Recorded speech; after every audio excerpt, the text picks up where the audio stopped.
ನಮೋ ಅರಿಹಂತಾನಂ, ನಮೋ ಸಿದ್ಧಾನಂ, ನಮೋ ಐರ್ಯಾನಂ, ನಮೋ ಜಾಯಾನಂ, ನಮೋ ಲವೇ ಸವ್ವಸಾಹ್ನಂ, ನಮೋ ಲವೇ ಸವ್ವಸಾಹ್ನಂ.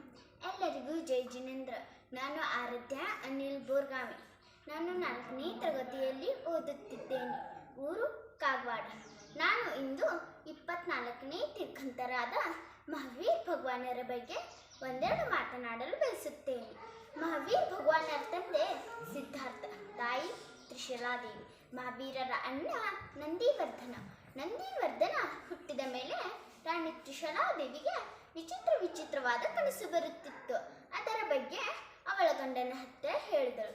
ಬಿಳಿ ಆನೆ, ಸಿಂಹ, ದೇವಿ, ಒಂದು ಬಗೆಯ ಹೂವಿನ ಮಾಲೆ, ಚಂದ್ರ, ಸೂರ್ಯ, ಬಾವುಟ, ಬೆಳ್ಳಿ ಚಾಹಡಿ, ಕೊಳ್ಳ ತುಂಬ ತಾವರೆ, ಹಾಲಿನ ಸಮುದ್ರ, ರಥ, ರತ್ನಗಳ ರಾಶಿ, ಹೊಗೆಯಲ್ಲದ ಬೆಂಕಿ. ರಾಜನು ಗೊಂದಲಗೊಂಡನು. ಮರುದಿನ ಜ್ಯೋತಿಷ್ಯರು ರಾಜನಿಗೆ ಭೇಟಿಯಾಗಲು ಬಂದಿದ್ದರು. ರಾಜರೇ, ರಾಣಿಯ ಕನಸಿನ ಸೂಚನೆವೇನೆಂದರೆ ರಾಣಿಯು ಒಂದು ಶ್ರೇಷ್ಠವಾದ ಮಗನಿಗೆ ಜನ್ಮ ನೀಡುತ್ತಾಳೆ. ರಾಜರು ಮತ್ತು ರಾಣಿ ಅವರ ಕನಸಿನ ಒಂದೊಂದು ಅರ್ಥ ಹೇಳಿ ಅನ್ನುತ್ತಾರೆ. ಬಿಳಿ ಆನೆ ಎಂದರೆ ನಿಮ್ಮ ಮಗ ಜನರ ನೋವುಗಳಿಂದ ಹಾಗೂ ದುರಾಸೆಗಳಿಂದ ಕಾಪಾಡುತ್ತಾನೆ. ಬಿಳಿ ಧನವೆಂದರೆ ನಿಮ್ಮ ಮಗ ಒಳ್ಳೆಯ ಪಾಠಗಳನ್ನು ಮಾಡುತ್ತಾನೆ. ಸಿಂಹ ಎಂದರೆ ನಿಮ್ಮ ಮಗ ಬಲಶಾಲಿ ಹಾಗೂ ಶಕ್ತಿಶಾಲಿಯಾಗಿರುತ್ತಾನೆ. ಲಕ್ಷ್ಮೀದೇವಿ ಎಂದರೆ ಸಂಪತ್ತು ಮತ್ತು ಸಮೃದ್ಧಿಯನ್ನು ಸೂಚಿಸುತ್ತಾನೆ.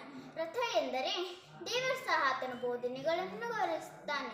ಕೆಲವು ದಿನಗಳ ನಂತರ 9 ತಿಂಗಳು 14ನೇ ದಿನದಂದು ಚೈತ್ರ ಮಾಸ 13ನೇ ದಿನದಂದು ಒಂದು ಸುಂದರವಾದ ಗಂಡು ಮಗನಿಗೆ ಜನ್ಮ ನೀಡುತ್ತಾಳೆ. ಆ ಮಗುವಿಗೆ ವರ್ಧಮಾನ್ ಎಂದು ನಾಮಕರಣ ಮಾಡುತ್ತಾರೆ. ರಾಜ್ಯದ ಜನರೆಲ್ಲರೂ ಕೂಡಿ ನಾಮಕರಣ ಮಾಡುತ್ತಾರೆ. ವರ್ಧಮಾನ್ ಮಹಾವೀರರು ಕೆಲವು ದಿನಗಳ ಕಳೆದ ನಂತರ ಸರ್ವರಾಜನ್ನು ತ್ಯಜಿಸಿ ತಪಸ್ಸಿಗೆ ಹೋದರು. ಅವರು ಪಂಚಶೀಲ ತತ್ವಗಳನ್ನು ಬೋಧಿಸಿದರು.